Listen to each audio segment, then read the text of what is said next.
Not yet. Not yet, okay. I would, Are you up? he's traveling, you can Yeah. give him a minute if you want, but don't, We'll admit him when we'll he shows up. just let him in when he gets here. Okay. Thank you. All right. I think maybe we start with introductions, just so you could be familiar. I think everybody else knows everybody, but just so you're familiar with everybody. I'll start. Tony Booyer, Moffett County Commissioner. Luke Tucker, City Council. Jeff Comstock, Natural Resources for Moffett County. Derek Duran, City Council. Randy Looper, City Council. Jesse Jackson, City Council. Andrea Camp, City Council. Michelle Gottschall, City Council. Peter Briggs, City Manager. Heather Cannon, City Attorney. Katie Carmody, City Clerk. Mindy Elliott's Finance Director for the city. Donald Broom, Moffett County Commissioner. Melody Villard, Moffett County Commissioner. Chris Nichols, City Council. Terrific. Well, I'm Parker Schenk, and you've seen my name on a few emails. I've had the pleasure of meeting about half of you today. I'll get to see the rest of you later. My colleague Alejandro Armelles will be joining us. He's traveling and had a little bit of a chance. I told Jeff that I said yes way too quickly to this meeting before I checked his travel schedule, but I got this. He is on now. Oh, he is, good, good. Alejandro and I were really pleased to be engaged to help you all through this process and address the issues that you've been faced and help you deploy the funds that are coming your way in a way that's going to be meaningful to the community. And so that's always been our backdrop since the get-go. We have distributed, kind of a document plan and also a draft of the principal document, which is what we've called the establishment agreement, which sort of sets this whole thing up. The draft was distributed to get input. I mean, we've already talked about a couple of things that we can make better, and one, my principal goal today is to get input from this group so we can take it away, make it better, make it accomplish the goals that you all want. And again, this is your project, not mine. And so I kind of, if I'm making up an agenda, I think the three goals that I have today are, number one, obviously to go through the agreement as much as you want. I've got some points that I put in footnotes that I think are worthy of some discussion, but I know from conversations with some of you that there are other items that you may want to talk about. Everything's fair game, no pride of authorship. The second thing I'd like to do is talk about a document that's not there. So really the first phase is getting the entity and the structure set up. The second phase is what do you want to do? When you start talking about actual programmatic things, loans, grants, underwriting criteria, how is this going to work on the streets to benefit your communities? That's a document that has yet to be prepared, and it's largely because I wanted this input first, and I think that's going to take a little bit more time to get there. So I want to talk conceptually about that a bit. And really third, I want to kind of hammer back on timeline, make sure we know you all want to have this buttoned up, at least this first part of the process in August. And so kind of want to talk through meeting deadlines, things like that to make it reasonable. We've already had an initial run at that and we think we're on track, but want to make sure we're clear with the group in terms of what you're expecting from us in terms of turn. So I'll do a quick high level. Oh yeah, please. Has everybody looked at this and had time to highlight it and questions? Everybody's done that? Good, good. If you haven't, that's okay, but if you have, that's even better.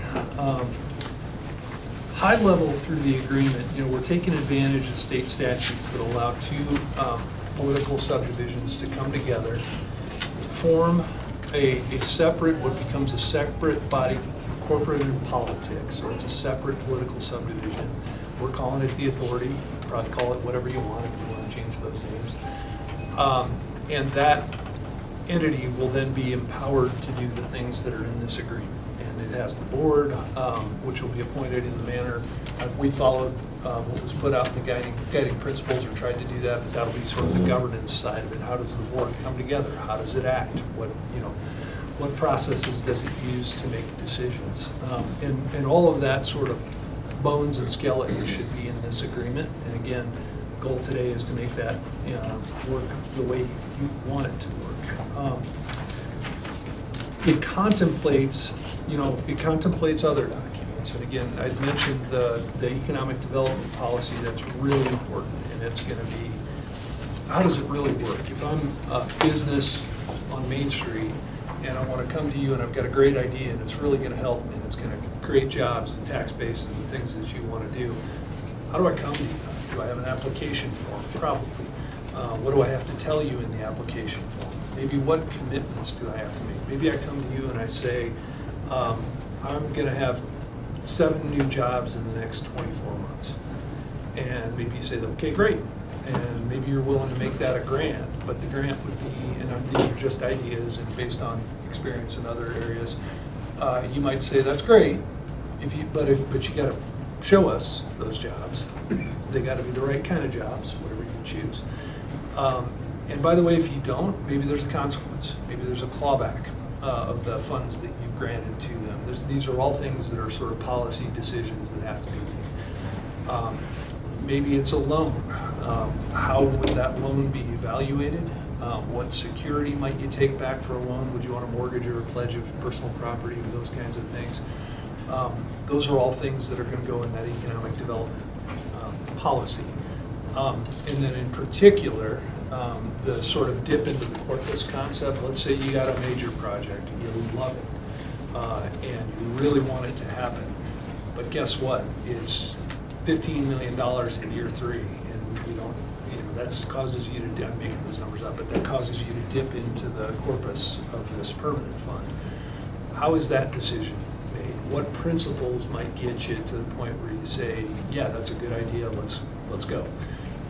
Those are all going to probably, other than the base concept that any of those dip into the corpus projects do go back to city and county for that supermajority approval, that's already in here. But you might want some more principles. What do those projects look like? What are they, what are they designed to generate? Maybe they're really employment heavy. Maybe that's where you want to go with that. Maybe they're, who knows what the criteria are. But those are all the kinds of things that I think go in that economic development policy. This also contemplates an investment policy. One of the things that we've talked about quite a bit is I think when you're coming into this kind of money, it's really important to have a financial advisor on your side, engaged by you or the authority. And I suspect city and county probably both have those relationships today.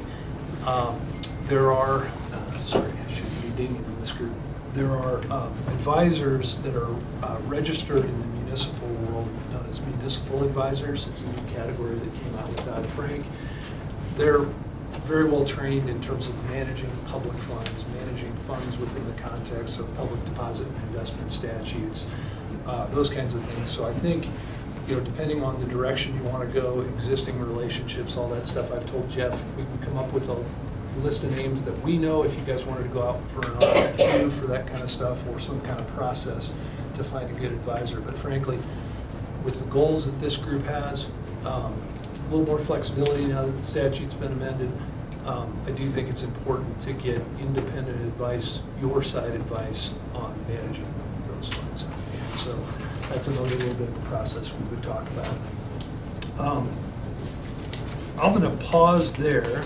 There are a handful of footnotes in here that were things that I thought about, but already kind of in casual conversation, some questions have come up for me, and I'd just as soon hit what's important to you first, and then maybe we can wrap up with, at least on the agreement part of it, with the footnotes that I'd added. So I would really, this is about you guys, so I would really want to know what's important to you, or what you saw that you liked or didn't like. All those things are important. Can you explain the reason that you guys feel like we should go to an authority and not an LLC? Or, that was kind of the conversation with some other ones, like we should be in an LLC or an organization. You guys say authority. Can you explain that? The reasoning there, and there's probably not a right or wrong answer, is that the statute gives you that. It gives you a separate body politic and corporate, which is its own entity. And so, there could be a tax question when a political subdivision forms an LLC. I believe there's some rulings that say it might be taxed as a corporation, and we don't even want to invite that. Those are the reasons that led us to go down the authority route, because again, it's right there in the statute. I guess I would say if there's an inkling toward creating a separate corporate entity, nonprofit, LLC, whatever it would be, let's talk about it. Let's talk about the reasons why that might make sense. And we can sure explore it. We don't want to put you in a place where that causes you problems. It also is there's a potential tax return and a tax burden, administrative burden of having to deal with that. Those are all things that may or may not be in play, but if you did form a separate entity, we'd have to evaluate all that kind of stuff. And the question is the benefit you get from it worth the headache of having that separate entity? It's a good. I don't know that I leaned one way or the other, or anybody leaned.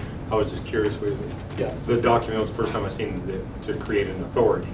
So I was just curious. And we had initially started with Jeff thinking, okay, we're going to create a nonprofit or we're going to do something like that. And again, the statute uses those words, separate body, corporate, and politic. And so you are there in terms of a separate entity by virtue of this agreement. And it's been used before in other cases. And so happy to have more on that discussion. If I just had that same question on the tax liability here on page 2I. You know, it says a political subdivision for the purpose of federal income tax. Yep. Okay, so that means we're a tax-free entity since that. You also mentioned in another place a special district. Yeah. But you don't have the full powers of a special Yeah, district? the laws that let you combine strangely refer to special districts, and they say you have all the powers in the special district as long as you already have them. So it's a little bit superfluous, but we just basically copied the statute and that to give you the broadest powers that the authority can have.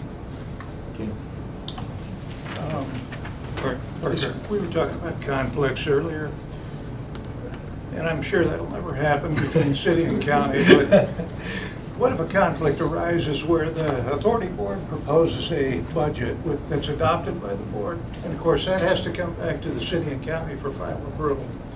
What if city and county disagree on what that budget looks like?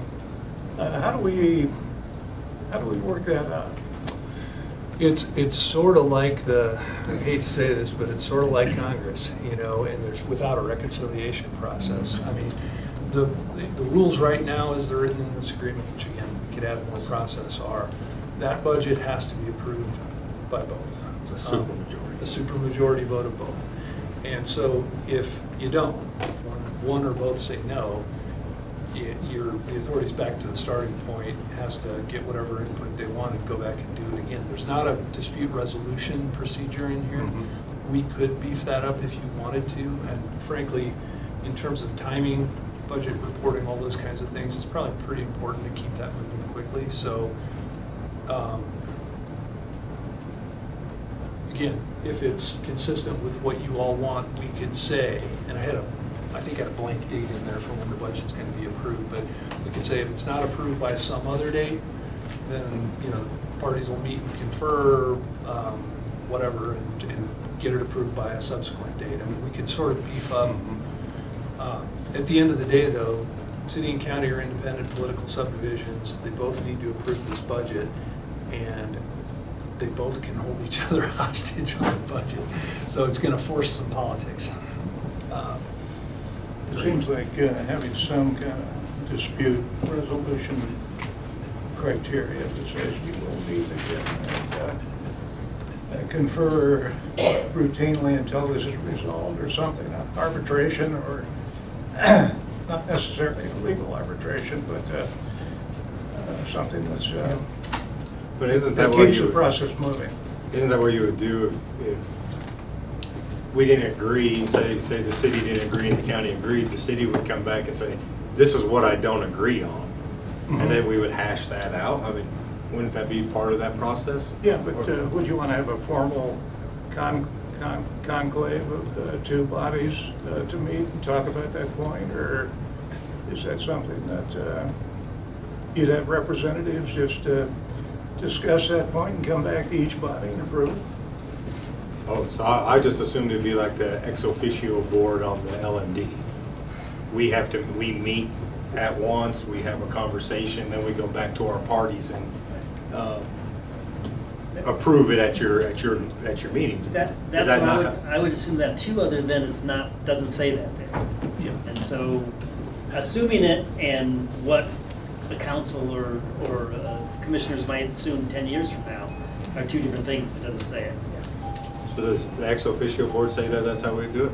I don't think it does either, but that's just how we do it, so. It doesn't say that, no. That's how it's done, but. Well, if we don't approve of it, it goes into the default clause you have in here by one of the two parties. You know, if it's really at loggerheads, there's a termination clause at the end of this Right. thing that says, you know, this can be over. I think honestly, you guys are gonna work this stuff out politically, These but, boards, yes. Yeah, what does the future look like? and Yeah.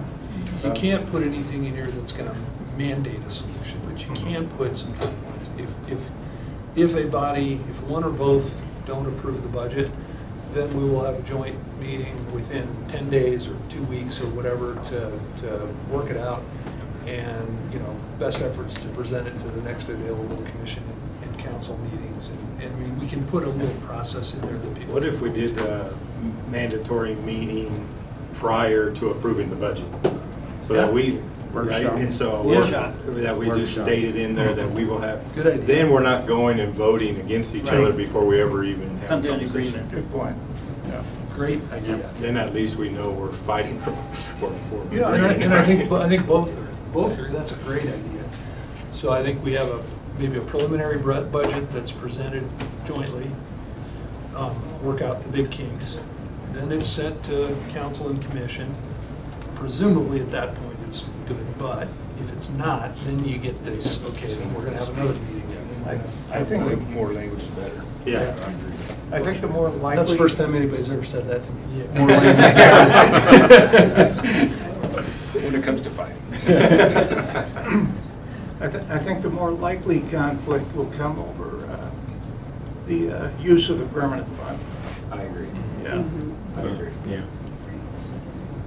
Then if it's And not what approved. What does then- that process look like? Yeah. Is that the same? I mean, we- Right now, it's the same process. It In would be other the words, the reserve powers back there, I think, well, it's in a couple of places, but those dip into the corpus projects have to go back to council and Right, commission. if one of the parties does not approve, then it's not approved It's a veto.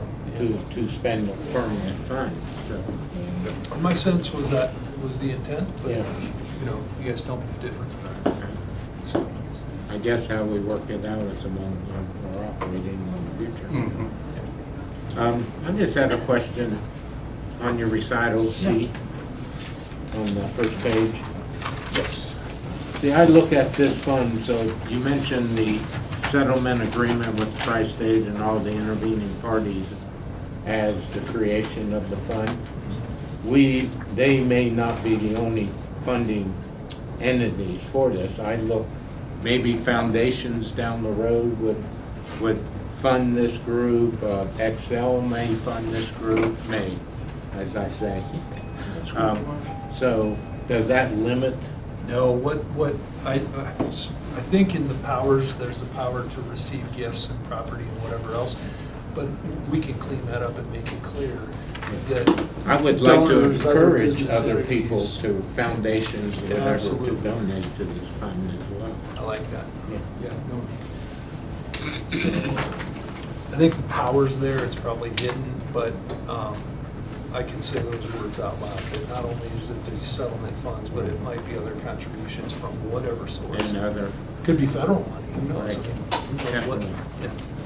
Yeah, the settlement agreement is the reason we're going through this, but it's not limited to what can contribute to it. Got it. In fact, we're in a separate settlement discussion with another company right now, XL, and I'm sure something will come from that. hopefully. Yeah, hopefully. Good stuff. No, that's easy enough to add. I got my income tax Okay. comment. Can we talk about the insurance, bonding, liability, that kind of thing? Who's providing the coverages for the authority board? It's a good question, and we've left that a little vague on purpose. In other words, there's a concept in the guiding principles that talks about, you know, use of, and it kind of goes to what is this authority going to really be doing? They're going to be having meetings, presumably they'll use this room or another public room. They're going to, you know, make decisions and distribute funds. They're going to enter into contracts. They're going to enter into a contract with an investment advisor. So you could have some kind of a contract claim or whatever. And I think that discussion probably starts with current insurance consultants and advisors to say, okay, you know, like I would say, you probably don't get separate insurance for each of your agencies and departments. They're covered under a blanket.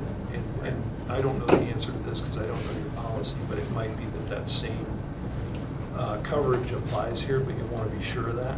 And so we've left the insurance provisions in there, but it may be at the end of the day that city and county insurance will cover, you know. So both are actually covered. Well, and again, there's an issue there too, where if it's both, let's say I'm a visitor at an authority meeting and somebody leaves a banana peel and I slip, and so I sue everybody, like, it's a who's gonna cover question between those insurance companies. See, I thought the authority would get their own. And certainly can, if it's, you know, the question is that efficient? That's part of the administrative expense of the authority that's authorized by this. But if your insurance folks said, you're already covered, because this is effectively an agency of the county, you're already paying for it, why pay for it? Does the city have housing authority insurance separate than your policy? Or is it, because it's under the city, it's the same, right? My guess is it's the same, although it's probably not formed under the statute that makes it a Right. separate entity, so it may be an endorsement to one of those policies. We can definitely, you know, look at your policies, talk to your insurance people. You might ask them just generically and start that conversation, and then we're happy to dive into the policies and whatnot. But at the end of the day, Yeah, that's typically, I think, most of our boards outside are covered with And- certain.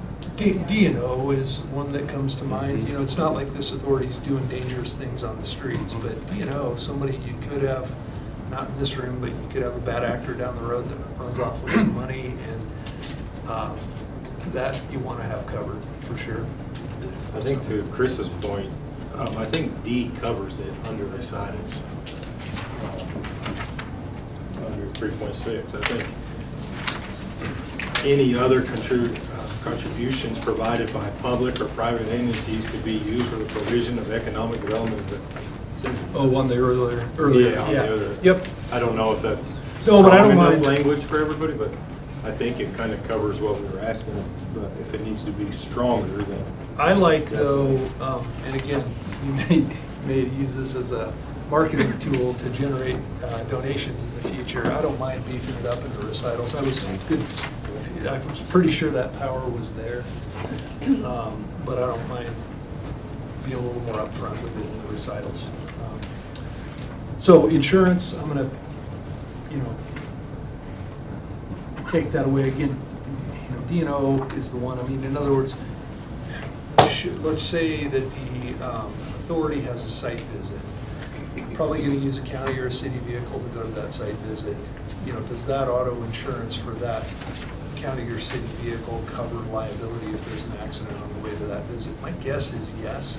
But again, that's stuff that you're going to want to talk to your insurance providers and make sure you're not tripping something up and saying, wait, somehow we've blown coverage because it's a different entity. I don't think so, but those provisions are in there. I think I even noted them just in light of what this entity's going to do, what the risks are. D&O is really the one that comes to my mind in terms of a still theoretical, but the most real risk that this group has.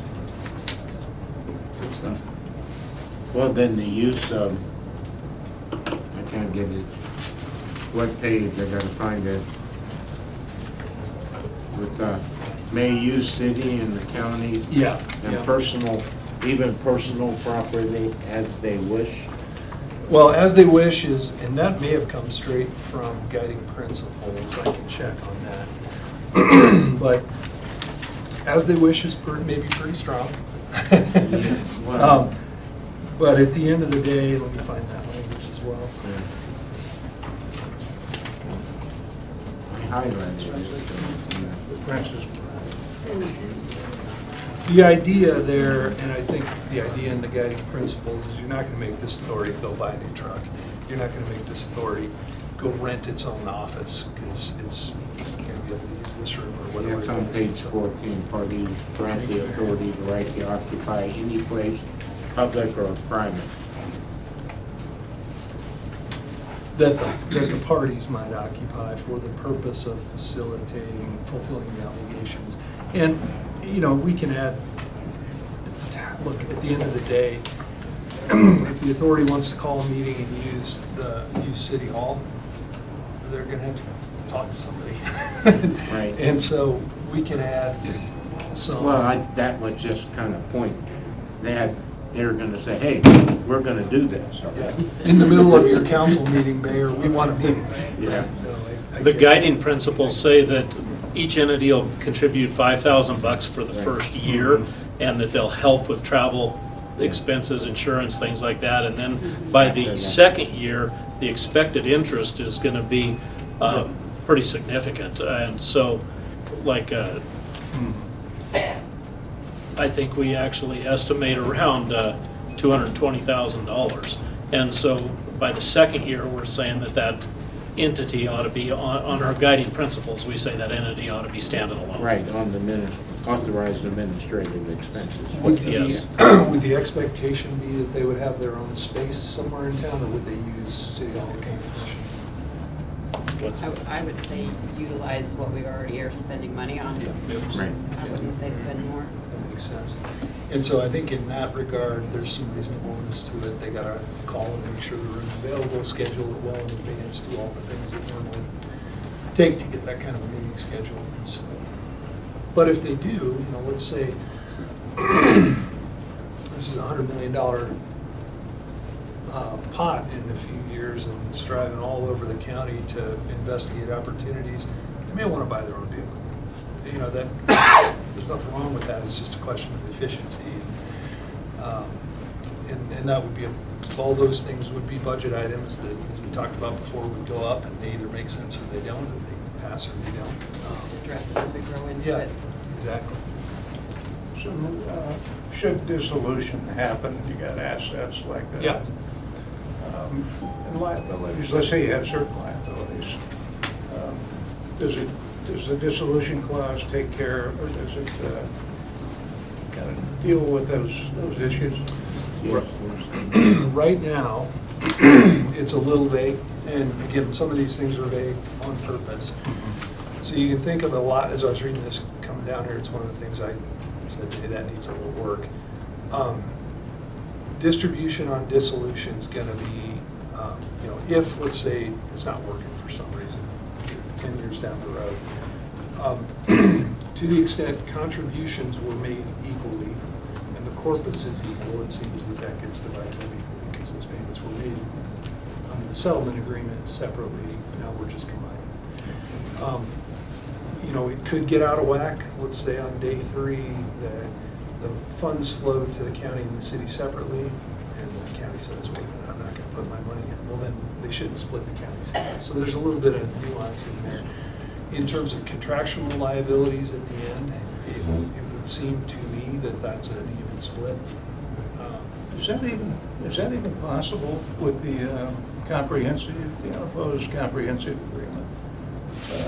Can we actually dissolve this entity once it's formed? I don't see why not. Yeah, the settlement. It was to Because the benefit our settlement money- community. It was to the city and the settlement was to the city. Yeah. Comes to the communities. Yeah. Yep. The communities are city and county. Yeah, Right. community. Combined. Yeah, And- combined. It's a good Right. question. So if you did dissolve this, you'd probably end up with a joint ownership of that money, of whatever money was left. And it wasn't intended to be a 50-50 thing. It was Right. intended with the communities being 100%. So we weren't separate parties considered separate parties in that. So from that standpoint, I don't know that it looks at us as the city and the county as separate entities. We're communities. Well, it highlights a good question. I mean, you know, in contracts, you always want to end up having sort of the end point, how does this thing ever get unwound? But is that going to happen? Other than, the way it's written right now, it's by agreement of the parties. County and city get together, they figure it out, they agree to go separate ways, divide assets, whichever way they want to. I worried a little bit also about these left demand, but default and remedies. How does a party really default other than maybe, probably in bad faith, not taking action to approve things that they're supposed to approve? But it's not like a contract where I'm buying land from you and I can pretty clearly default and you can pretty clearly default and then we got to have a remedy. This is kind of different. This is intended to be a perpetual Yeah. fund, so it's almost like if we can't agree, it just sits there until a future board agrees on Which it. forces the agreement, right? Because it's not supposed to be distributed and spent out. It's supposed to stay for perpetual, forever. And it's okay, it was one of my initial questions, is can this entity be perpetual, and it can. So if I can get rid of those termination provisions, think about getting rid of the default provisions. I mean, parties who enter into an agreement can always do something else by another agreement. So whether it says you can terminate by agreement or not, if termination was the right thing for whatever reason 20 years from now, parties can always do that, whether this agreement says so or not. It's just both have to agree to do that. So I'm fine with getting rid of that termination provision because it begs the kind of questions you're talking about. What happens? Who's responsible for what? When do we do it? And that's not anybody's intent. So I don't know if you need to have it in case it does happen 20 years down the road. that was kind of my point, though, is Right. that if 20 years down the road, this termination provision says by agreement of the parties, you make that agreement whether or not it says it. If the circumstances are right, both parties. See, my biggest fear was when we talked about this, I think we are great right now, well, either the city or the county down the road, major budget issue, says, I need this money for Yep. services. I want to terminate this agreement. And, what happens to the money? And that's my thought, does this protect that under? You mean to make sure a city or a county can't use the money for Right. operations? Right. Terminate That's our the intent. agreement and then we dissolve the, But the city and county can, at the next, in 15 years from now or 20 years from now, they can change this document. By a supermajority, they can change this document to whatever they want. So I know we want to put walls on this thing, but we also have to understand that every bylaw, everything we do yeah, can be but the city and changed by a county both supermajority. have to agree. Agreed. By a Yeah, supermajority. by a supermajority. Yeah. And should Whether we, it's terminating the deal or changing the deal, and the Right. supermajority changes everything. and should we make it easy for them by writing a termination in now, Exactly. or should we make them do the work in 20 years if that's where they come? Look, I think Like, if the intent, I'm sorry. I didn't- Sorry, Yeah. if the intent is to be perpetual and we just don't have that language in it, it appears to be more intentionally perpetual. Yeah, I'm good with that. Yeah. I'm good with that. And Good again, point. this draft was for purposes of fleshing out a lot of these discussions. The other thing that caught my attention here is, I'm not sure we say in here, we could say in here, that funds will not be used for operational costs, and it's, and that. City and Yeah. county Yeah. operation. A little bit of what the reason that's not talked about too much, the use, other than the high-level economic development, job creation, and those things, is because my vision was that would all appear in the economic development policy. But if you want to draw some hard lines in this agreement and say, no operations, that's easy to add. Tim? In our guiding principles, we have several statements about what our Right. criteria are for how to spend those funds. Whether that's in a economic development policy or whether it's in this document, I don't know that it matters as long as we get those in there. It's I mean, it's something- almost like your economic development policy, the core of it's already drafted in our guiding principle, and then you'd add all the legal stuff that we would have to add on top of our principles. Yeah. And I think we could add, and again, a lot of this is gilt in the lily. If you get questions or people point, you got words to point to. So I don't have a problem adding a sentence saying, you know, first of all, economic development policy shall be consistent with the guiding principles. If you want to say out loud, will not be used for operational costs of either the county or the city. Those things are fine to add, and it does, if you get 20 years from now, a road commissioner says, I need to fund our operations, at least you got those words to point to say, no, you can't do that. So that's no problem. So you don't think item E on page 1 covers that, Jim? What's that? Item B, page 1? Yeah. Does that cover what you're talking about, or is that not sufficient? Item B on page 1. E. Oh, E, I'm sorry. Yeah. Yeah, it's definitely the purpose. It's clearly the purpose, but sort of stating the negative might be Okay. useful in the future in case somebody sticks their hand out and says, I need my money because I can't pay the, light bills. Okay. Well, honestly, Peter, what I was responding to was page 13, 5.2, which is the investment policy. This document leaves an investment policy to be developed by the authority with a supermajority vote of the commissioners and council. And I was thinking that since we've already gone to the work of having the core of that investment policy already in our guiding principles, that you would just write the investment policy based off our guiding principles and have it adopted by this board, by the council and the commissioners. We can do that. The only hitch on that is, there's a spectrum of what that investment policy could say. It could say, as provided by law, you got your boundaries of legal investments now a little bit expanded. You could, a lot of times because you'll need some liquidity. You might have duration limitations or things where you don't have all that money locked up for 20 years, so you can't get to it for a project. Those are the kinds of principles. There'll be investment allocations. Sometimes they'll show up within the bounds of what's permitted by law. You might make some decisions. Hey, now we want to invest this much in treasuries and this much in whatever other thing we can invest in.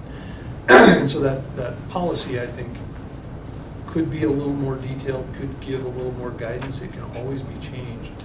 But that's where I think that investment advisor input is important, because I certainly can't tell you what to invest in that fund. I can tell you what you can't invest in because I know the box of the laws, but I can't tell you what you should at a given moment because, as we all know, sometimes things are good and sometimes they're not. So you would envision waiting until an investment advisor was hired before the I policy think was in a written? perfect world, although if you wanted to advance the ball and we can absolutely come up with an investment policy to start with that won't scare anybody, won't be dangerous. And what I'd ask on that is do city and county both have separate investment policies? What I'd do is I'd probably take those, blend those, add the new concepts, and come up with a fairly combined policy. I guess what I would say is when you have that investment advisor engaged, have a review. Yeah, I almost think that would be more efficient for us, and that way then when we go out for RFP for an investment advisor, they've got You can show a base to Yeah. work with, yeah. But I hate to tie their hands completely too. No. As required by law, because government money has certain classifications and risks that For sure. private funds, but I hate to sit there and, whatever. You have to have X amount of bonds or X amount of stocks, and portfolio has to be 60-40 split, you get too detailed that you tie that investment. Yeah, I've served on a couple of foundation boards, and it can get pretty. They've got a lot more latitude than you do, but had situations where it says, okay, your percentage of equities is gonna be X, and there are times where you want it to be more than X. So, but look, you gotta have something to start with. I think getting to the something to start with is fairly straightforward. If I can, I don't know if I can get them online, but if I can get both the city and the county policy together, that should be a pretty light lift to get you something. It won't take, we can both, I mean, between Peter and I, we can email you our respective policies. Perfect, thank you. Right, Peter? The investment policy? Yeah, for the city. Do you have one? Yeah, okay. That's what I was thinking. I've never It's seen called it. We have one. Robert's giving it to me. Ours is very limited. Can we talk board makeup a little bit? Of course. Jumping all over for it. Jumping around is encouraged. I have heard from some council members that they're getting requests for different representation. Randy, you want to? I've gotten from various sources at MRH, that as the largest employer, and as they would have interest in knowing what this board is doing and how they would like to have a seat on it, particularly if the school board is having a seat on it. So that's where, it hasn't been pressure, it's just been saying, we would like to have a seat on that board, if possible. They brought that up to me too, and I just said, yeah, but you're not a benefit. You're not a benefit of it, The and school I've said that. is the big benefit, and that's why we put them on. Now, if they want to apply, I mean, if it There's was two me, open I would positions. change how we do this anyway. I would do one appointed by the school board, like they are, two by the council and two by the commissioners. Instead of having it one, and then this body Two has to come general. back together and get two general. Right. I would think it'd just be a lot smoother. The county's gonna do two, the city's gonna do two, and then the school board, or I don't know about the board, but the school district will put one. Then the hospital or fire district or whoever can put in and submit it to the city and the county to do that. I was telling Jeff, I was like, man, I don't remember putting us one, and then us trying to come up with two. But we did. We went back through the notes and we did do that. It's okay. But, You can change We it. had that Yeah. discussion, but yeah. I would agree with suggest we Tony. I change think that. 2-2-1. It's sure Originally, weren't we easier. thinking it was gonna be like a council member, a county commissioner, and then we were each gonna. I think we appoint a talked about person that, That's what to we each, think, and right. that- Yeah, I that think was so. the initial conversation, so. And so this way, One the of city those could put a still- council member on there and somebody else. Would one And of those still appoint. need the finance background though? I think. Because we have that, and that was That's kind of true. the one, That was right? one. Yeah. that But was the one. current appointment policy, the commissioners can decide to choose somebody else besides the commissioner to sit in their place. And the as well council as can as well. Okay. Yeah. Yep. So you do kind of have the two. So you would say on the city and county 2-2, they don't have to be commissioners? Right. None of them? Right. Okay, all right. And admittedly, there was a little interpretation. And Right, if- and and you the school board specified has the same that. latitude. The school board could pick a school They could board pick member somebody or a else, yeah. principal or Yeah. whatever. yeah. You were clear on that in the document. It says that. So you'll take out the There was- financial institution. Well, it's up to you all. Do you want to have? Well, my question was, what happens if we have somebody, nobody wants from the financial institution? Right. But we say, I wouldn't want to limit it, just Okay. because you're having a financial advisor to the group is how you're going to invest it anyway. And you're going to limit it too much.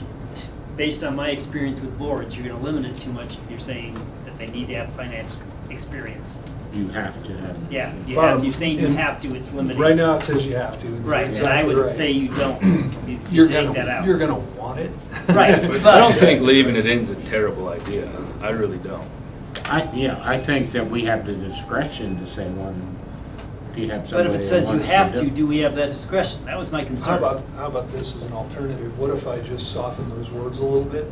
In making the appointments, they'll seek to find somebody with those things. Just soften it a little bit. Yeah, so the that's- direction's I like that there. better. But if you get to the place where there's nobody in town that fits that bill, you fill this one. Or wants that. Yeah. Or wants that bill, yeah.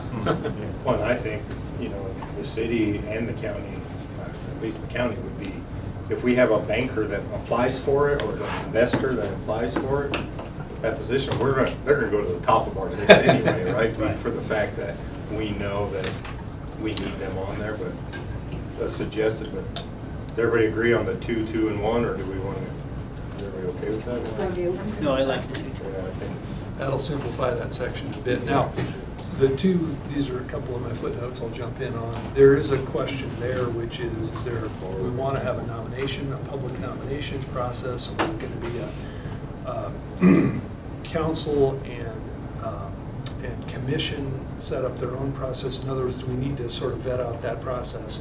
And similarly for the school board, is it just leave all three of those as their own and they show up with a list every year? Or is there more process in this document? I think we have a process for filling positions, right? Letter of interest. Yeah. Post it in the letter of interest or. Yeah. And so does the county. Yeah, I think we have our process already. Okay. school district probably just come up with their own, or start this, or do you have this policy, that kind of procedure? I don't know if it's written, I but don't think so. do we need to have it written? Well, if you don't, then what do you fall back on, right? I think if we had one consistent written for this to pass out to the school board, I mean, county, and city, I think that'd probably be safe. And it could be simple stuff. Your application has to be in by such and such. Right. You gotta give us a resume, you gotta tell us why you want it can be real simple stuff like I'm applying for a job, because you are.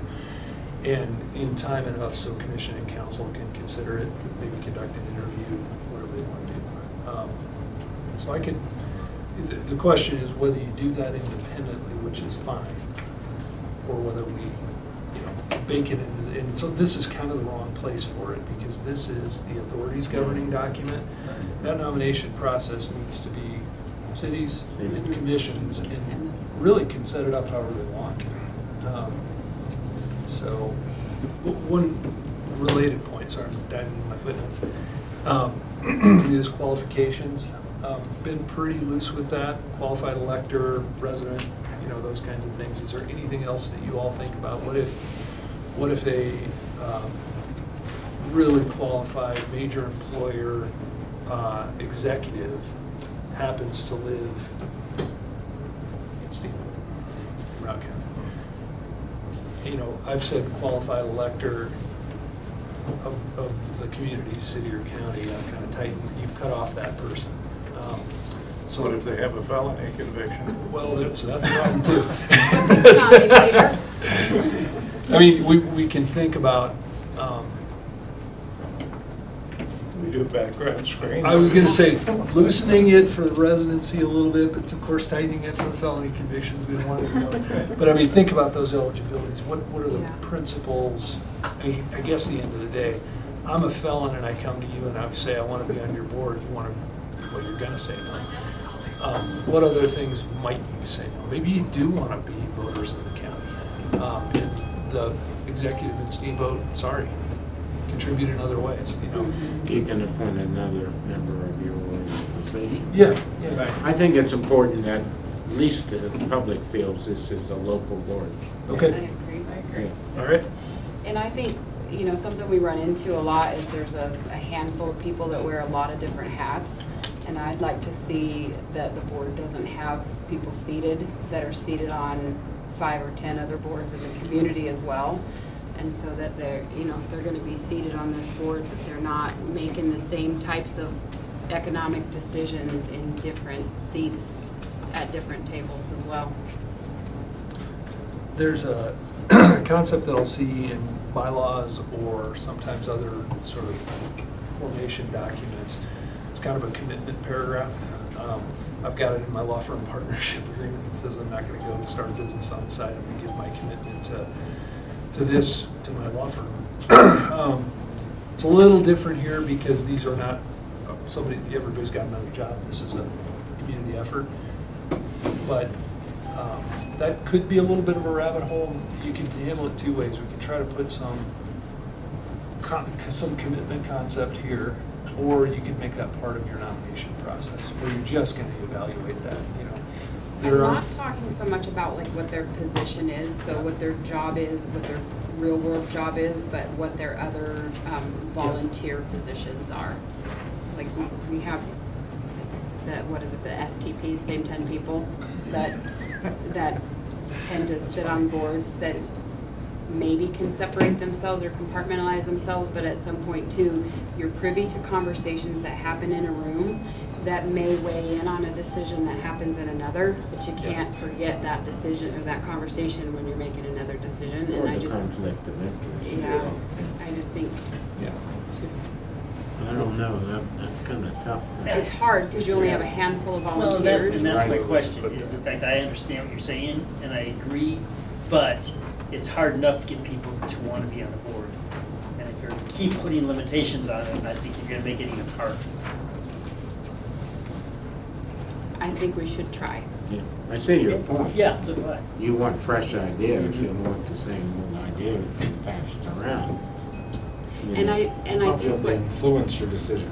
yeah, and I with think you other end up having a ideas. lot of decisions made that tend to kind of flow.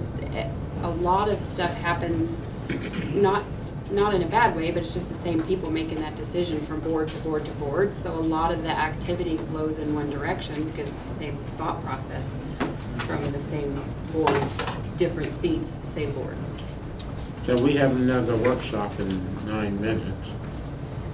So, right, 5? Yeah. So, I guess what you need to next steps, I guess. Let me quick hit my footnotes, sure. and then this is ongoing, folks. Number one, I'll get up back up here anytime you want. The ride's beautiful. And the clock's off while I'm driving, don't worry about that.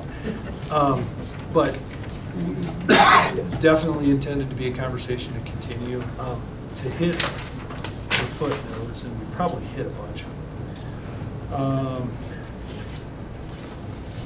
I'm going to pause on number one, because I think it was whether you have a separate set of bylaws or not. I think we should allow the authority, if there's in the weeds operational governance things within the authority should be able to adopt bylaws, as long as they don't counter what's in this agreement or what's in the guiding principles. That should probably be okay. We can help with those. I don't need to make another document, but that might be useful. Do we want to get into point two? And I know you guys have another meeting, so we were. Yeah, we can run over a little bit. Well, I wouldn't want to run over more than 15. So. I want to take a few minutes and talk about. Yeah, since he's in town, I think we should handle this and then. Well, it's All right, you got your 15 more minutes. So if we're talking Don't about start the the timer. economic development policy. Start the timer at 8. So high level, we're talking about grants, potentially loans. We know the limitations on dipping into the corpus. Other than dipping into the permanent fund, I hate that every developer is going to want different things. Yeah. And we're gonna. Some of them may want infrastructure, some of them may want grant money or, to make the project work. And I think, Is there anything there that you or the group would think should be ineligible? In other words, we've said not going to fund county or city expenses, but what if a business comes in and says, I need a startup grant, I need some money to get going here, and it's operational? if they're going to meet the jobs and tax. You wouldn't exclude that? Shannon, do you have anything you can add here from what, because I keep referring to you based on your previous job. You had measurements that in place for a company, they would create X jobs and X, and then reporting, by a certain point. Yeah, I mean, I think the reporting is a big part of it, so whatever incentive you're going to get has to be tied back to some type of criteria that they could tangible job creation, a dollar amount, capital investment, and then. And we're very used to that, and that would flow, and thank you for saying that, down into either the grant or the loan agreement. It would have specific metrics, and we talked about this, I think, before you stepped in the room. What happens if you don't meet them? Is there a clawback? Is there some penalties? That's not going to go in this particular agreement, but definitely is part of the program going forward. So maybe what I'm hearing is That was my opinion. I Yeah. don't know what everybody else says. I just don't want to tie their hands and say, You can add to whatever you want, but in our guiding principle, we said it has to retain primary jobs, contribute to property tax, and then we list the NAICS type of primary job. Yeah. And then we, primary, and then we say land, buildings, equipment, facilities, expenditure, or targeted infrastructure, or other improvements to support those jobs. And then we say a rate of return has to be evaluated, so you have to know what you're gonna get out of your investment. And then we say that reporting that Shannon just talked about is critical.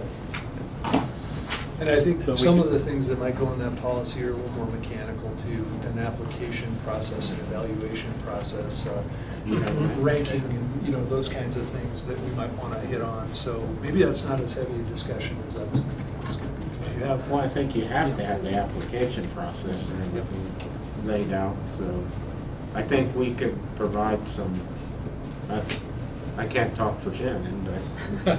Yeah, I've got some examples.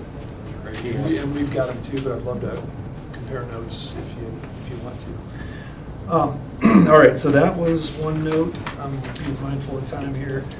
Fiscal year, any reason to not do a calendar year? I assume that's okay, consistent with. Plenty of time, don't hurry. No, I gotta rush. Okay, on the governance, back to governance, what happens if an appointing body, and I particularly think about the school district a little bit, what if they just don't do it? Is that seat stay vacant? Is there, you know, it's kind of like the budget discussion, maybe it's a little more process in terms of, or maybe it's informal. At some point, the school district's gonna have to take action somehow to give us their board member. I think it should probably be approved by the school board. I think that makes If sense. it's not filled within X amount of days. County and city gets to fill it. I like that. Yeah, that keeps you guys in control. All right, good solution. Well, I think that's the hard part about, you know, wanting to say, which I understand Mel's point of saying, hey, we want to not let somebody that's sitting on 35 boards sit on this board. But in this thing says if somebody is a vacant, you have 30 days to fulfill this. And if you can't, I mean, what if that's the only application you get? Which one's more powerful, the vacancy of 30 days or they're sitting on too many boards, right? Like, you're gonna have to have some kind of lenience in Right. something to, And I think there's boards that they can sit on in the community that would not conflict with this, and I think there's boards that they can sit on in the community that would be conflicting or right in alignment with the same type of thing that they're doing. So maybe it needs to be a little bit more clarification with the type of board that would be in conflict with sitting on versus some of the other boards that we would have in the community that would be no harm to be on several different boards. And that's a good segue to my next footnote, which is kind of conflicts of interest policy generally. You know, at a minimum, a board member has to declare conflicts of interest. So if I'm sitting on a nonprofit board that's going to just be the winner on this thing, I got to tell you if I'm a board member. So it's a disclosure question. There's a second question of should that person be able to vote? So for example, you could have a school district project, you could have a city project, you could have a county project, and that person, that board member or board members would declare their interest. And then the question is, often they're also excluded from voting. That's probably the most conservative thing. It's my project, you know I'm gonna vote yes, but I gotta step back. You know, if I'm the city, I gotta make my case for my project, and then I gotta step back, I don't get a vote, and the school district and the commission either approve it or don't. Is that? Yeah. Okay.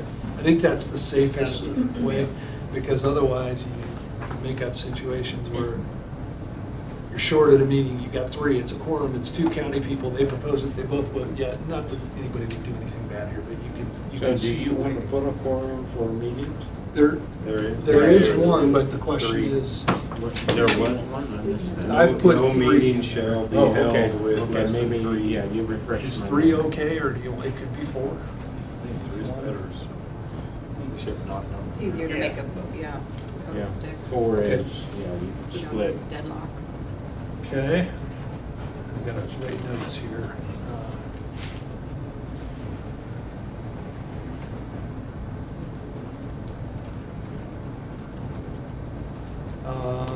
so 3 quorum. Okay, we're getting close. I got 10 footnotes here. We talked about the investment policy. Oh, on the budget, is the intent that that budget, Jeff and I talked about this, goes up to city and county every year? Yes, okay. There was guiding principles, it had the word initial budget in there, and I think that might have been the initial budget each year, but I didn't monitor that. I think it makes sense to have budget go up every year so that when the authority wants to buy its Porsche, you can see that.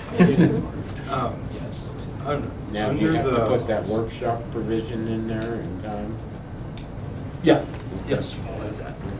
Under the, this is a 5-member board, and under the officers, we have president, vice president, secretary, treasurer, and assistant secretary. That's everybody. It's like every person on that board has a job. Like, I don't know that, I wonder if we should just need to narrow that down where there's just 2 positions there, or whether it's president and secretary, and if the president's gone, the secretary steps into that position, or, I don't know, the 5-person board and every one of you have a. Everybody wants a title. Yeah, I guess. I agree with that. That's at your pleasure. It's nice for the president to have a backstop as a vice, but. Or maybe 3, maybe Yeah. secretary, vice president, president, or something instead. I think treasurer's more important. But Treasurer again, is for them to important. decide. I think you do a president and secretary treasurer combo, or president and treasurer, whichever. I think treasurer and president are the 2 that need to be part of that. The rest doesn't matter as much. But you'll have a fiscal agent, right, with either the city or the county running the funds, so you'll have someone in that office that can be preparing those treasurer's reports for the board. So from that standpoint, the board won't actually be paying the bills and collecting the funds and running that piece of it. So you can get your treasurer's reports from whichever entity is the fiscal agent, and then it's probably more important to record the actions of the board. So do we My need question secretary? with that is that I've been on boards where I'm treasurer of both the county and other organizations that are fiscal agent, the ones from Moffett County and both Moffett County. And I need to interpret those for the board because they make no sense. But I think we could ask that someone from finance that could come in and do the treasurer's report, potentially. I mean, we could potentially be talking about quite a bit of money out of this fund. That's my And I concern. think having someone who is managing the ins and outs of that on a regular basis and that is then gonna be audited and can answer those questions, we may want to have someone, and that might just be part of their job duties, is once a month come in and report on the funds.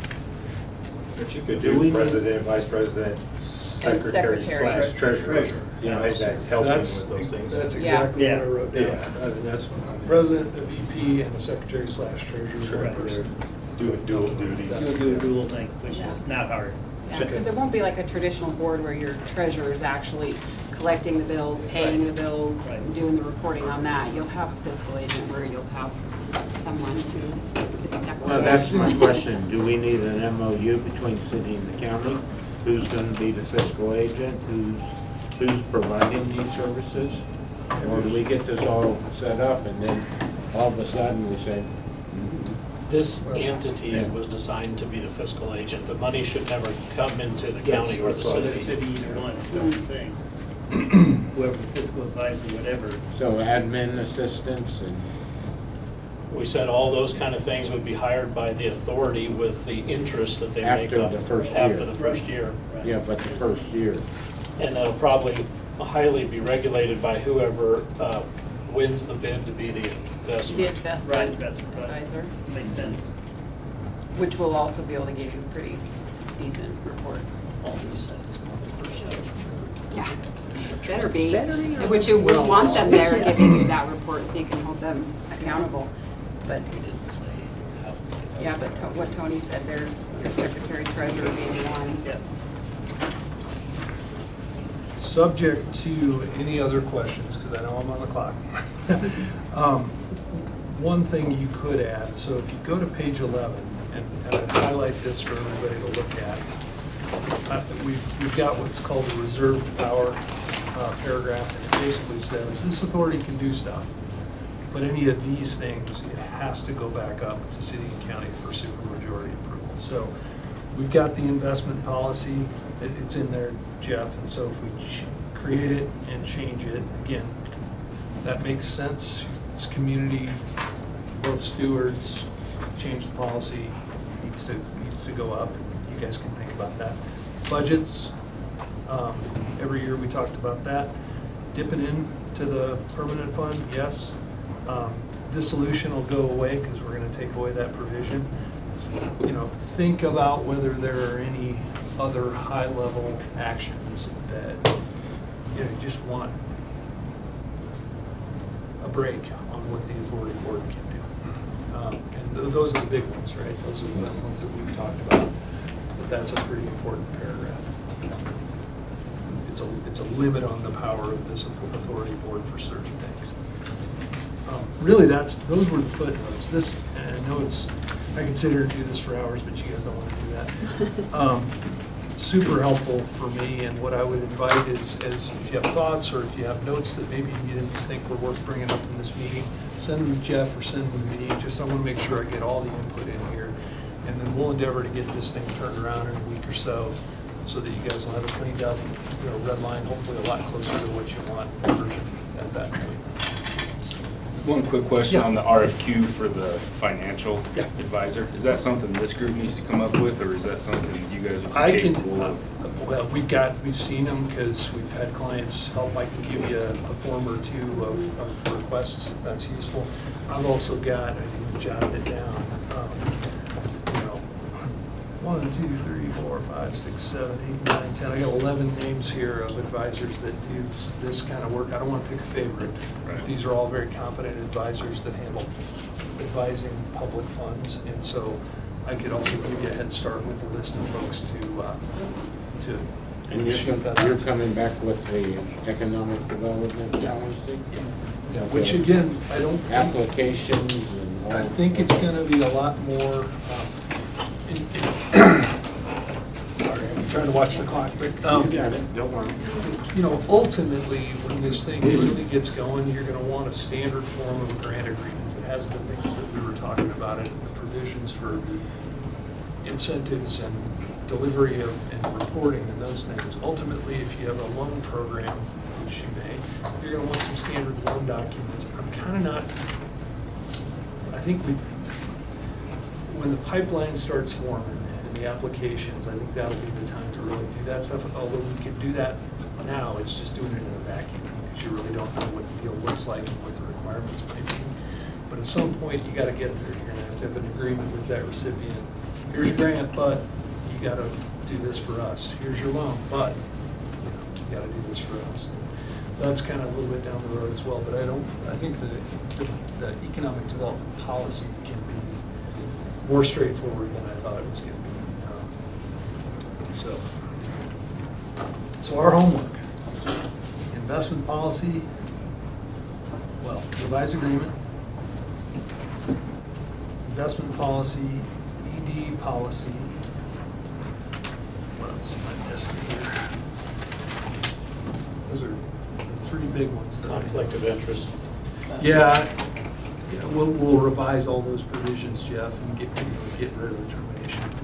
But in terms of additional documents, it's the revised agreement, it's the investment policy, and it's the ED policy. And again, investment policy will be a starter, and may morph over time as you get advice from the advisor that you engage with. You mentioned in your first 2 points, resolutions by the county and the city. What do you envision there? Pretty simple, and we've already got them drafted. They basically approve this agreement and authorize the mayor or the chair to sign it. So It's in the that's- back, yeah. And then, right now in the drafts, we didn't know whether it was gonna have bylaws to approve or another policy to approve, so this conversation's gonna inform that a little bit, but it would just be basically the initial approval that authorizes the 2 parties to sign this thing and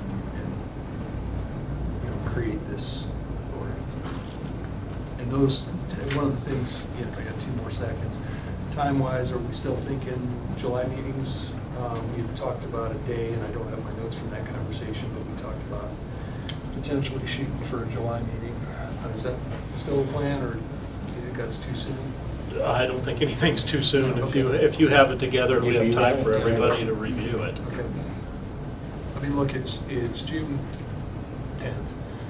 We get this back out to you for review in a week or so. That gives time for everybody to get more input, last input, whatever, spit and polish. That ought to be plenty of time to get to one of the July meetings. July, same between council and commissioners, or?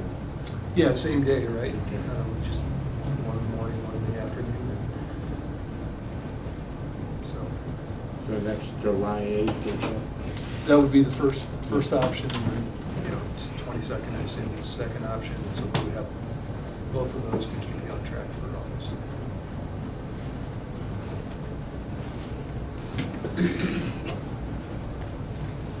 So if anybody thinks of anything when you go home and want to make sure that it gets incorporated, or a question you have, feel free to pass it through me and I'll get it right to Parker and we can get back to you.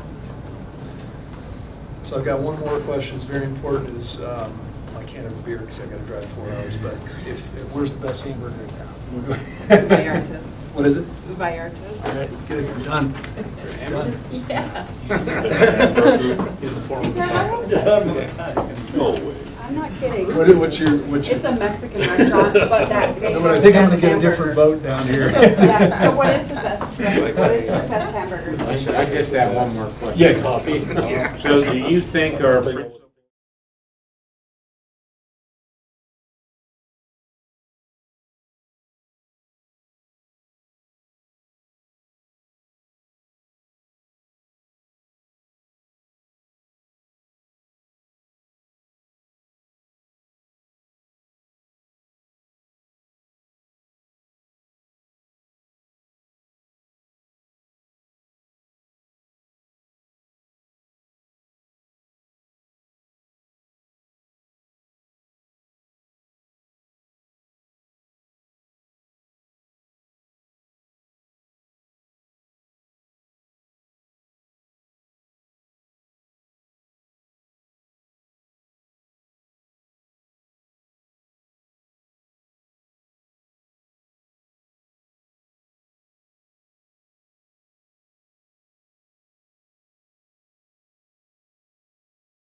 In here is the business park RFQ. So, Shannon, who's leading this? You, Peter? I will. Okay, cool. So we issued the RFQ to solicit the master developer back on April 21st. We did receive 4 responses on May 21st. During one of the council strategic planning sessions, council did request that we have a workshop all together to go over these, to kind of pick who we wanted to move forward with. We also wanted to invite Chris Jones and Sasha Nelson, who are with the EDAC. So Chris is our chairman and Sasha is our vice chair, to provide their input and represent the EDAC as well. I was actually really surprised that we got 4 submissions, so pretty impressed with the level of information that they provided. But so I sent everybody the proposals that we received, as well as the score sheets, the original RFQ that was issued, and then kind of like I wouldn't call it a bid tab sheet, but just kind of some notes that talked about cost estimates and references and things like that. I also did receive references for each of the proposals that I included as well, so hopefully everyone's had a chance to take a look at those. I think this might go a little bit quicker than we had thought, but does anybody need a copy of the original RFQ to see like kind of what the criteria is that we're looking for? Do we need a refresher on that real quick, or is everybody good? Good, so far, not hearing. All right, and I will say this one is a little bit more unique in that not only are we looking for someone to come in and actually plan and design the development, but we're also looking for someone that has like grant management experience and business recruiting experience. So as y'all were going through the proposals, you probably noticed that most of these are gonna have to kind of subcontract that out as far as the recruiting, which in most cases it appears that these developers do have those contacts and those relationships, which is great. That was something we were kind of a little worried about because it is a little bit more of a unique situation. So I think what we'll do, we'll just take maybe 5 or so minutes to go over each one of those and just talk a little bit about thoughts, ideas. I have a few of y'all's score sheets, so thank you for sending those in. It looks like pretty much the consensus is about the same for the top 2. But again, just curious to hear everybody's thoughts. I think we'll just go through these alphabetically. If we want to start with the interior. Work here yet either. So Could you also tell us the budget again, or anticipated budget for this? I don't think we really have one. I mean, we have 1 million and I think 331,000 for the acquisition, and then about 2.5 million. Well, 2.5 million for the initial horizontal infrastructure build out. And the anticipation is that whoever we secure to master plan and develop this will help us secure additional grant funding to build out the remainder of that infrastructure. And the price of the property that we're looking at? So the current offer is 1.4 million. We did go back and get an updated commercial appraisal. When that was initially done a few years ago, I have to go back and look, but I think it was like 240,000. That has actually now been increased to 1.4 million, and there's several factors that go into that. But our offer is either 1,331,000 with the provision that the current owner retains a parcel of the property, or we can go in for the full 1.1 million offer and then eliminate him from the picture. So that's what we're looking at. Thank you. the other piece of that is the offer has been made through a third party and it would have to be assigned to us. And that'll have to happen pretty soon if they don't extend the contract, because that expires on July 15th. Which that is actually one of the provisions of the grant that we receive for OJT, is that we have to have that contract reassigned from the private developer's offer to the city by the end of July, and then we actually have to have the acquisition completed by the end of September.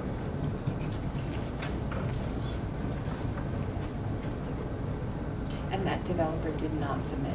No, they did not.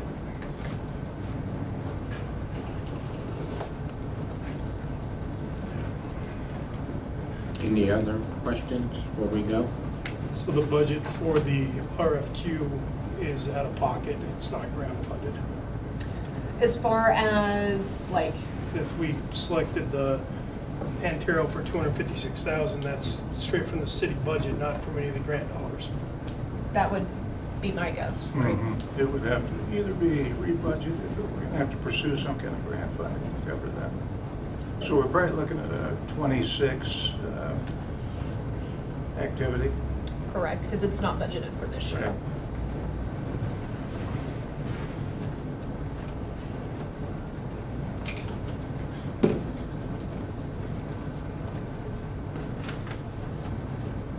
So, and Tara? Yes, so we'll start with the Antero group. Any initial reactions or thoughts for these guys? I had them scored pretty high. They were kind of like my second highest score, Mine too. just due to the fact cost is one of them, but obviously the completion date seemed like a little more reasonable than some of the others. Obviously, I think all four of these firms are qualified at this. They've done it in the past, and it's probably a little out of my realm, but you know, that's kind of what I based mine on. Okay. I had them pretty high as well, other than the cost. And the only one They were in the pool, just to be clear, to meet both Antero and Diane, their reference in Granby. They've done 2 projects for her in Granby, and I was very impressed with how she talked about their ability to really engage that community, which isn't ours, but nevertheless, has some of the characteristics of our community, and they were really happy with them. So that I actually my top 2 tied, but they were one of my top 2. And it was kind of nice to have gotten that insight even before I knew they were in this process. I think they're full package. I think they've offered up everything we've asked for. The Superfund guys didn't seem to, and I felt like they offered a lot that we didn't actually need. Seemed too pretty boilerplate. Yeah, yeah. Is there a concern that this is a Superfund site? I mean, have we done any environmental where if they start digging around and we're into a Yeah, ground? it's at a phase 1. Shannon, you probably talked to that. So as part of the HUD funding, we are required to do a phase 1, which we have completed. The private developer that put in an offer actually completed a phase 1 on their own, like last year, I think. So no, as a result of both of those assessments, no recognized concerns or anything like that. So we're in the clear. I don't know if we'll be required to do like an archaeological survey or anything like that. I know we had to do that for the meadows, which was not expected, but from the 2 phase 1s we've got so far, there's no issues. federal money on this, we have to do NEPA. Which is currently underway, so all that's, That funding will require that. yeah, which we're currently underway, and that has been budgeted for this year, so.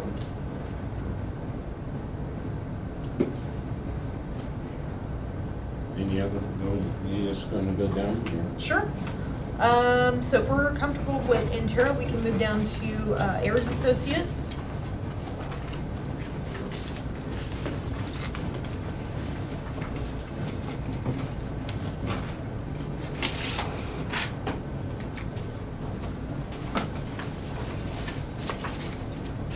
I would say Ayers is the most familiar with our community.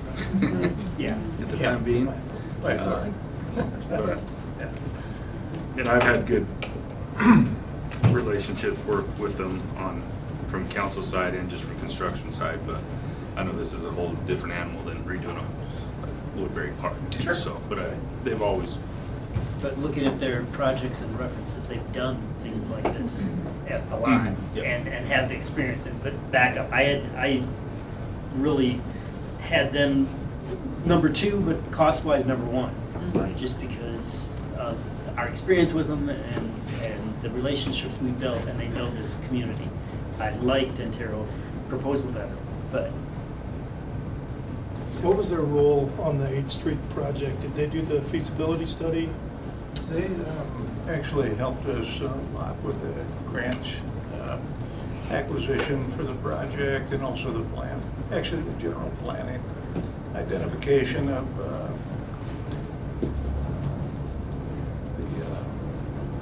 manufacturing company that we ended up using initially and for the project. So they had quite a bit of feasibility activity as well. And that was one of my concerns is how comfortable are we knowing that the 8th Street project didn't predict accurately stress test for rate fluctuations, so now there's 18 vacant units when we were hoping everything would be sold. So that's why I just didn't know the quality of their forecasting. And so it's just a general question and a concern. That's a good point. I mean, although there was kind of 3 years of separation there, but I think it is a good point. I also had a question regarding, they did help with Woodbury. Did they help at all with the communication, stakeholder, public engagement process at all? Because that didn't. That was a different company. Okay.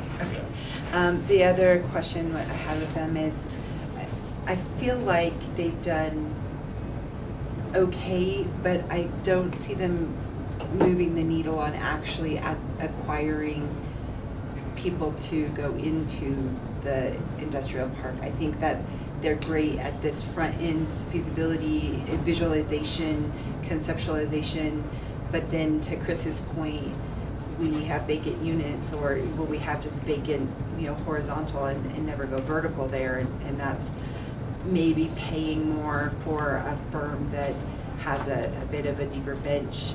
We get what we pay for, right? So that was my cost. I tied Antero and Ayers because of that concern over price, and feeling like, I'd like to spend as little as possible, but we could spend a lot more on the backside if we don't get the right firm that can actually help us.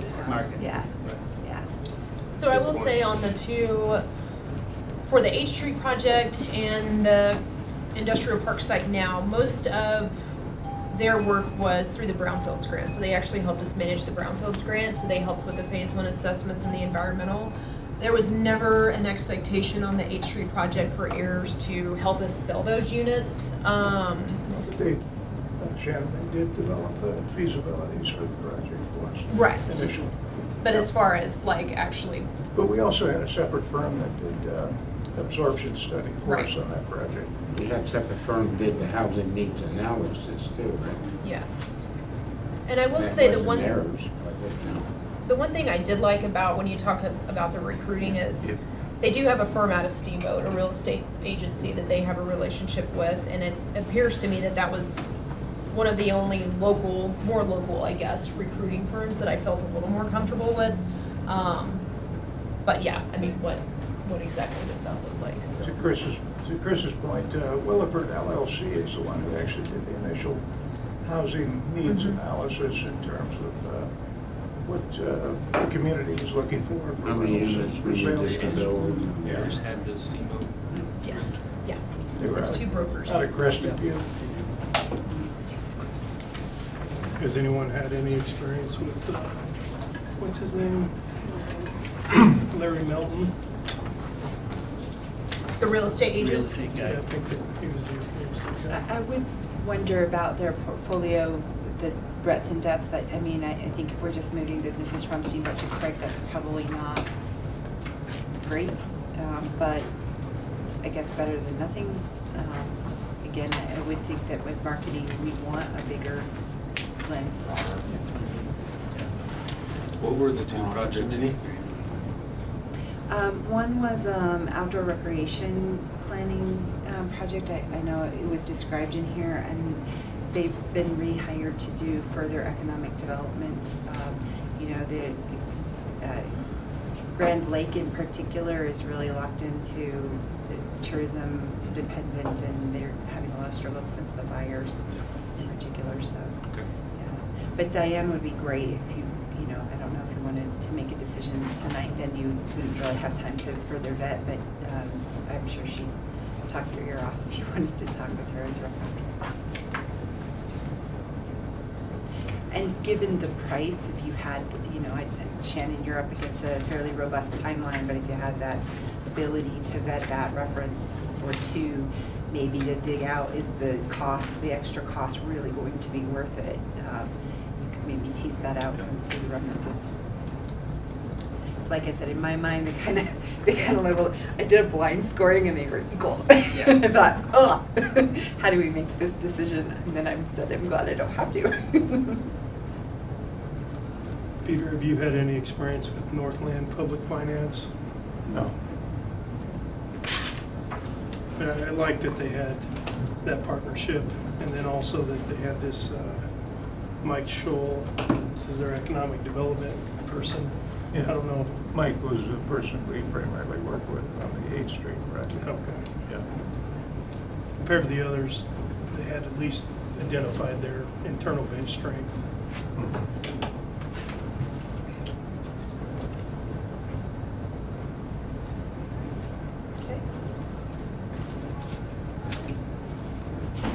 So we touched a little bit on EFG and Ware Malcolm. Looks like this is kind of a double-faceted approach with these two. Any other comments or?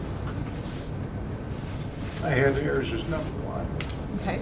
I don't know where everybody else was at. I had Eric and Tara as number two.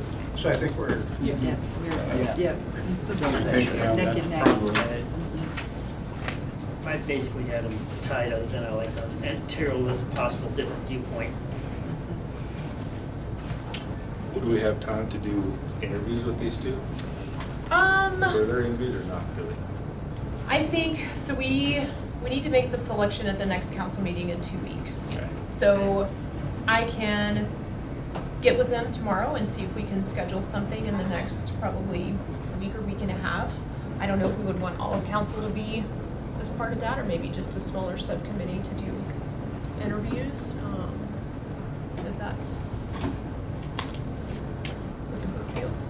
Were there any comments on SEH? Fourth one. I thought they were the only one that actually looked at the city of Craig and incorporated things into the, when they referenced, I think they probably pulled something off the website with our goals. And then the Union Pacific, I thought that was unique because the other three didn't mention rail at all. Right. That's the one I kind of liked. I just thought also giving us a different range. We've used theirs, a little underwhelming in my view. So to go something else, get somebody else different perspectives, I just thought was good. But I didn't know the exact cost associated with that.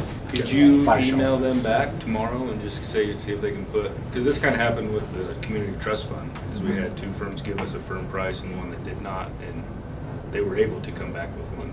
Yeah. But Because one thing I did like about them is they had that stakeholder advisory council, which I thought was really good. Because I think, you know, all the outreach meetings that they do are all great, but I think just having like that, you know, little group of people that, you know, are community members that can really give good feedback and just, you know, have those good conversations. I thought that was one part that I really did like about them. And that's for SEH. That rail linkage was huge for me, but the lack of price on there, I had a real Yeah. problem with lack of price. yeah. So get a firmer price from SEH. if they would be willing If they're to. willing or can. Okay, sure. That Three Springs development in Durango is a pretty neat development. I don't know if anyone's seen that the way they do. I hadn't, but I was curious, because I saw a lot of Durango. So it's outside of Durango towards Pagosa, but it's where the hospital is. And Right. from that, they've built retail, multi-use family. Oh, It's been that way. okay. Yeah, I know Yeah. exactly what you're talking about. I didn't know that was them. All right. That's the Three That's the Springs I know project. anyways. So. And that was developed actually over the last 4 years. My daughter was in there for an apartment, and then it slowly developed retail, and then more apartments, then finally housing is what they've done recently. Yeah. But yeah, that's the other thing I liked, is they had some Western Slope experience.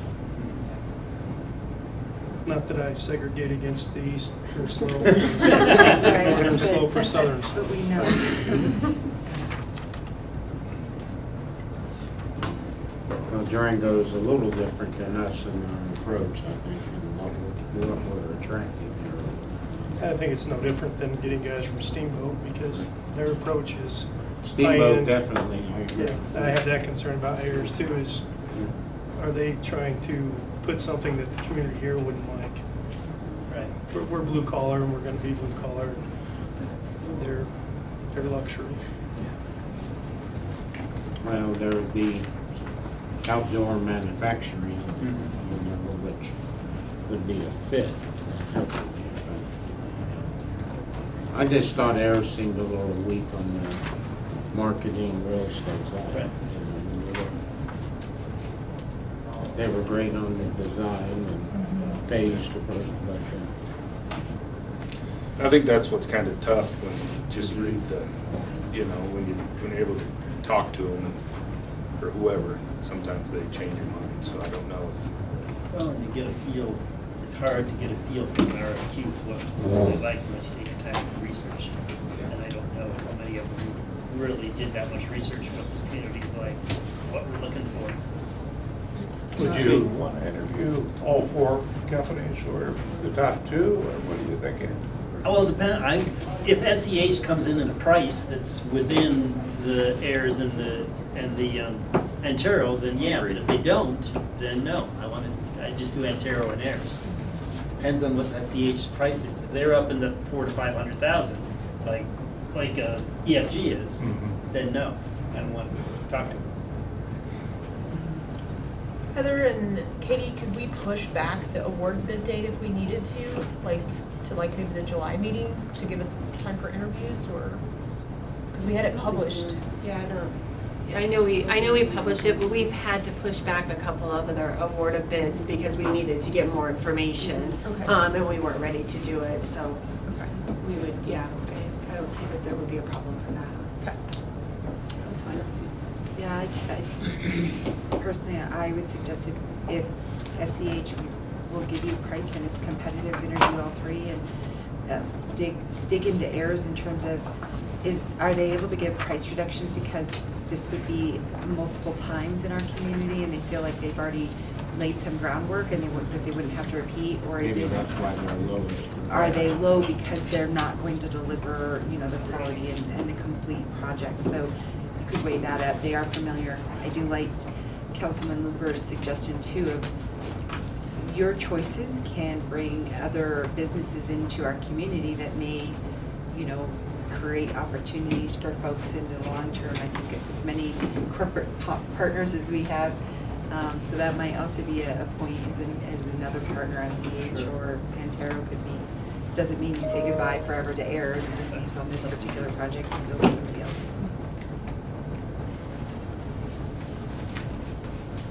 I guess my biggest question was which of these companies, they all have design and phased approach and engineering and to manage that side of the project.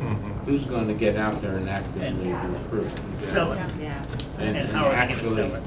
Real estate and sign some They're going to have tenants. to most of the time, I think they're going to have to subcontract that piece. Yep. Those are great questions to ask them face to face. How are you going to do this for us? Because We don't want anybody, this we can sitting find vacant. engineers and design Yeah. consultants, but somebody that's going to market this and develop this site Make it work. with tenants and sell lots. So And that if expertise. they say things like incentives. What incentives? What does that mean? Tease them out a little bit. Are they looking to you to still develop those pieces and essentially, that they're leaning on you all again for the bulk of the attraction piece, or are they going to help, really unpack some of those and canvas some that you may not be aware of that are out there? It's just, tease that Because out. the end goal, correct, is not to own this park. Correct. So how do we not get stuck It's the with same this goal we park? have with the 8th Street. Exactly. Yes. So the Hayden Business Park, who's marketing those and how have they sold? The one out by the airport? does They've anyone know? sold well. They only have the 13 spots, I think they have 3 left to sell. The rest is, they're already breaking ground on 1, and the rest, the other 8 or 9 have already sold. Hayden handled that in-house. Marketing? Do we ask Hayden if they want to be our marketing? I think they used a real estate agent. Did they? Because when I Yeah. talked to Matt last week, he was saying, no, they did the whole project in-house. They did the project, but I think they paired with the real estate agent. I'm gonna look it up right now and I'll tell you who they were. Because they have it on their website. So the actual realtor that Right. was signing the deals and the contracts is an outsourced, but I think Hayden, town of Hayden, Matthew in particular, they went to town on their attraction game. They brought those businesses in. Are those mostly like aviation related, do you know? They're actually not. Not at that part. Because of the aviation part that they're developing up behind. Yeah, Because that's- that was my original thought, is Yeah. that they're tied in because the airport, and they said it made it easier to sell because the airport is right there, but they're not aviation companies. I thought they had a lot of interest from steamboat companies that were looking to kind of expand. Could be, yeah. They did, I think at least 2 of those are steamboat companies that could not find expansion sites in Steamboat at the cost that they needed.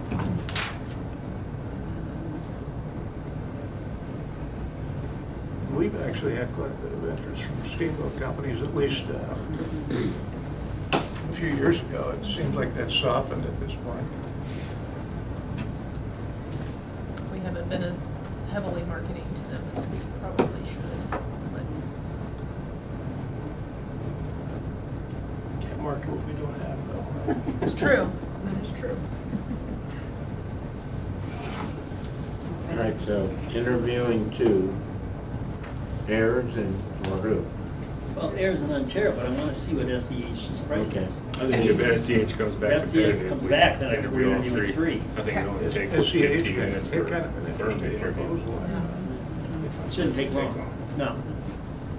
Set an hour and a half aside or. If you find yourselves interviewing all 3, I'd ask the other 2 about their experience in rail translocation developments, because that's where That's a huge piece of it. SEA is very, SEH. SEH was Yeah, very strong. competitive. So if they're all within 15% of each other, what are the 3 things that we want to know, who's going to be on staff? I mean, who's going to be on the ground here? Right. What experience do you have in marketing? And then how much do we rely on them to fund the future build-out? Or is it, we get the horizontal done and then we're selling vacant lots to a developer, then they can, or they get sold individually? That's their financial grant and tax increment financing, what they're experienced in. I think the biggest thing we're gonna do is gonna market this and sell it. And sell it, make it go. And then work with the new tenant on securing their finance to build whatever they want, so. That's kind of our priorities here. And I also agree with Sasha that we need to push and ask about the mountain rail, the rail buildup. Because you've got a spur there, and how are you gonna push and add that as a piece? Because that's a huge piece, but if Well, it sits that'd be unused, part of the then market, what's the Yeah. point? I assume that's why the piece is so expensive, right? Yeah. So if we're not gonna use the rail. Amy Williams was the realtor that helped with the Hayden Business Park. Amy's in Hayden, right? She's a, And I don't know what she may have just been executing the sale. I don't know. I don't have optics on that. And Shannon, so the time frame for the purchase of land, there's a private developer offer out, Mm-hmm. and they have to decide by the 15th whether to take that offer or take the city's offer? So, the private developer has already agreed to basically assign that contract to us, so they want out, they're totally out. For the IT grant, we have to have that contract reassigned by the end of July. So we've already gotten an extension on that. It was originally for February, so they extended that to July, and we actually have to have the acquisition completed by September. So we were kind of waiting to see what, how all this panned out before we reassign the contract. But yeah, we are in a little bit of an expedited timeline to get that done by the end of July, so. Sorry, how does the reassignment relate to this choice? So Well- you could reassign to the master planner or master developer, or For the, is that? for the grant purposes, it has to be assigned to the city. So we wouldn't assign that to the master developer, but if we didn't get any proposals, obviously, we would probably say, hey, we don't want to pursue that, but, I think we wanted to see kind of what the plans were before we did decide to go forward. So if we don't like that contract, we can't move forward? If you don't like the. If we don't like the price? Well, so we're not going in with the developer's offer, so their offer was the 1.4. So our final offer was essentially the 1.331 with. Then he keeps portion. Right, or 1.1, where the city would have to put in that $69,000 difference and eliminate that. So those are kind of our options. So Are if you we asking either if- do that, then the developer gets it as 1.4? That's what I've always been confused at. So the developers, are you talking about like this master developer or the current? No, the one who made the 1.4 million offer. If we do the 1.3 and say, no, we're not gonna make it the $67,000 difference, can we still get that, or will that developer get it? And then, will he do something with it then? I don't- That's what I really don't understand. Yeah, I think they went out totally. Right. The owner won't accept our offer Okay. at the current level. But it sounds like there might be an offer anyway. But I was gonna Right? say, if Right. if the Because they want developer out. is stepping Yeah, out, get it back, he's not offered the 1.4 million at that point. Right, the owner, the current owner is willing to participate as a co-owner for the difference. But what if we offered it without the difference? He won't accept that, even though he doesn't have another $1.4 million offer? That's what I'm told, but we'd have to see. On what advantages does he get from our master developer then? And, I mean, is he a co-owner? Is he is he gonna pay part of the bill? Well, he'd be a very small, he'd have a very small stake in the, and we'd have to define exactly when he was out completely. Yeah.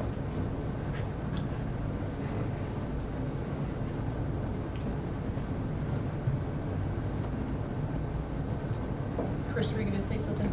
No.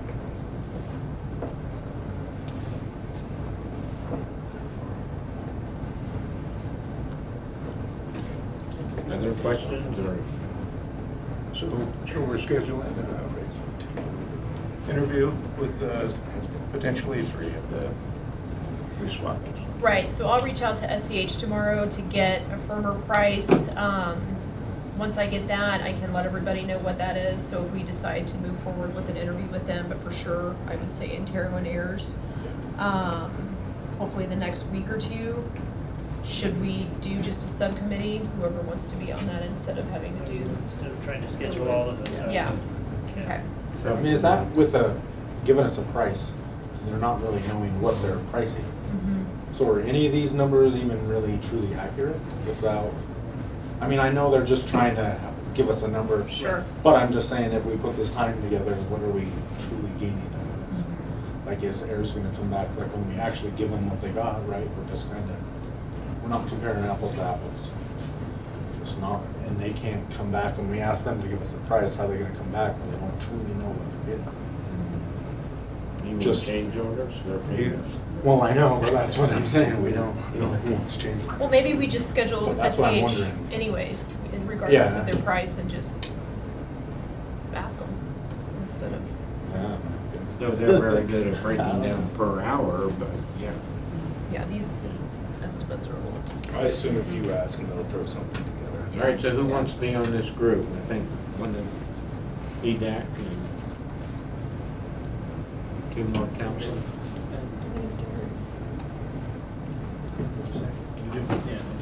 I'm out next Wednesday for a few days, so if you do it next week, I probably won't be around. Well, if no other But council other other than than Randy, if there's I'll go. Monday or Tuesday or following week, I could probably make it happen. I can do a sharing for me, Okay, so Chris, Derek, we'll just send out the invited. You think Randy? 45 minutes per company would be sufficient? I think so. So we could do that in just over 2 hours, maybe 2.5 with kind of a conversation about the conclusion. Yeah. So I've got Derek and Randy from council. Anybody else? He did. And Chris? Oh, there No? It can be tricky to schedule, but if you want to for meeting, see how it shakes out. Questions? See how it You shakes should out, sit yeah. there If you have time, Yeah. I don't want you all to. if I can't make it, Peter, I'm assuming you'll want to be a part of those too? take off time. Okay. That's fine. If at all possible. Heavy emphasis on the marketing, Yeah. marketing approach and real estate. Maybe if you want to, just to, as backup, given the crazy schedule, I could create a list of questions. That's fine. That would be great. Circulate those. We can add to. Yeah, that way you have a solid set of questions. Well, I'll just kind of go back to the community trust. We interviewed and we had a list of questions and we asked the same question. It was Same good. And then if we had yeah. follow-ups, it was, then you kind of had somewhat of an apple to apple. I mean, I like the score sheet, Yeah. something But similar don't that stick everybody only gets to the same. those, follow up with No, we had follow-ups. That's what I was getting at. clarification. Okay, almost 6, we done? You good, Shannon? I'm good.